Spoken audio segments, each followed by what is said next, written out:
Paytm payment bank पई RBI निर्देश जारी करिबा परे चिंतारे पड़ी जाइछन्ति ग्राहक। तेनु आज पेटीएम पेमेंट बैंक ग्राहक मानकु सूचना देछि जे सेमानंको टंका एबे संपूर्ण सुरक्षित अटे। एही परिप्रेक्षी रे कंपनी ग्राहकंकु एक मेल पठाइछि जहाकि 2 दिन पूर्वरु भारतीय रिजर्व बैंक कंपनी को क्रेडिट करिबार एवं कोनोसी प्रकारर जमा नेबाकु बारण करिथिबा बेले एही सूचना आज सामना को आसीछि। एभली परिस्थिति रे पेटीएम फेब्रुआरी 29 परे बैंकिंग सुविधा जगाई परिबो नाही।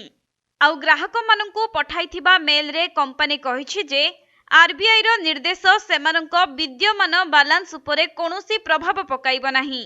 अर्थात ग्राहक माने पेटीएम रे जेउ टंका जमा रखिछन्ति सेथिरे कोनोसी प्रभाव पड़िबो नाही।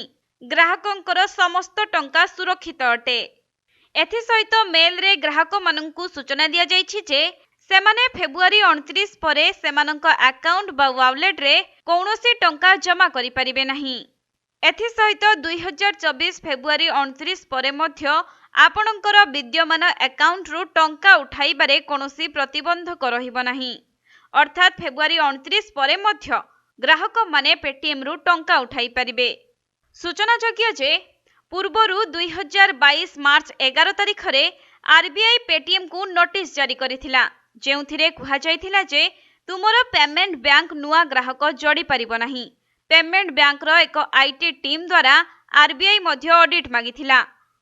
आ एही ऑडिट परे आरबीआई कहिछि जे पेटीएम पेमेंट बैंक रे अनेक त्रुटि देखिबाकू मिलिछि एवं एहा आरबीआई नियम को अवमानना करिछि।